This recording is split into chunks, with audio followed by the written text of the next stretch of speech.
ഇതാണ് leg curve scale.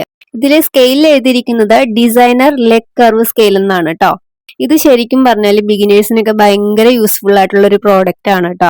ഇത് നമ്മൾ കൂടുതലായിട്ട് ഉപയോഗിക്കുന്നത് പാന്റ് കട്ടിങ്ങിന് വേണ്ടിയാണ്. നല്ല ഷേപ്പിൽ തന്നെ നമുക്ക് പാന്റിന്റെ കട്ടിങ് ചെയ്തെടുക്കാൻ പറ്റും. അപ്പൊ അതെങ്ങനെയാന്ന് ഞാൻ കാണിച്ചു തരാവേ. പിന്നെ ഈ സ്കെയിലിന് കണ്ടോ, ഔട്ടർ പോർഷനും ഉണ്ട് ഇന്നർ പോർഷനും ഉണ്ട്. അപ്പൊ രണ്ടും നമ്മൾ ഉപയോഗിക്കേണ്ടത് എങ്ങനെയാന്ന് ഞാനിപ്പോ കാണിച്ചത്. നമ്മൾ ഇന്നർ പോർഷൻ നമ്മൾ നമ്മുടെ പാന്റിന്റെ ഉൾവശം തന്നെ ഇപ്പൊ ഞാൻ കാണിക്കുന്ന ആ ഭാഗം ഉണ്ടല്ലോ, അവിടെ തന്നെ വരയ്ക്കാനാണ് നമ്മൾ ഉപയോഗിക്കുന്നത്. ഇങ്ങനെ കണ്ടില്ലേ, ആ ഇന്നർ പോർഷനിലാണ് നമ്മൾ ഇങ്ങനെ ആ ഒരു ഷേപ്പ് വരച്ചെടുക്കുന്നത്. കണ്ടോ. പിന്നെ നിങ്ങൾക്ക് ആവശ്യമുള്ള തയ്യൽത്തുമ്പും കൂടി ഇടുക.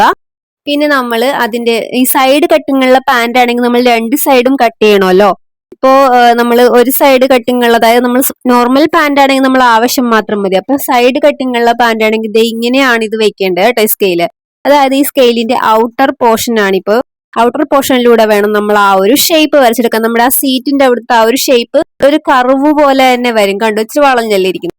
അപ്പൊ അതുപോലെ കൊണ്ടുവന്നിട്ട് ഒരു ഷേപ്പിൽ നമ്മുടെ പാന്റിന്റെ ഒരു ഷേപ്പ് ഉണ്ടല്ലോ, അത് ഈ സ്കെയിൽ അഡ്ജസ്റ്റ് ചെയ്ത് അങ്ങോട്ടും ഇങ്ങോട്ടൊക്കെ തിരിച്ചു വെച്ചിട്ട് നിങ്ങൾ നിങ്ങളുടെ അളവിനനുസരിച്ച് ഇത് ഡ്രാഫ്റ്റ് ചെയ്തെടുക്കുക. പിന്നെ ഞാൻ ഇപ്പൊ ഈ കാണിച്ച ഒരു ഡ്രാഫ്റ്റിംഗ് എന്ന് പറഞ്ഞാൽ ഈ വീഡിയോയ്ക്ക് വേണ്ടി മാത്രം കാണിച്ചതാണ്. ഇത് മെഷർമെന്റ് എടുത്ത് വരച്ചിട്ടുള്ളതൊന്നും അല്ല കേട്ടോ.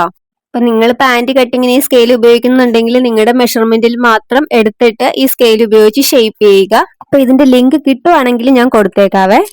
വീഡിയോ ഇഷ്ടപ്പെട്ടാൽ ലൈക്ക് ചെയ്യണേ.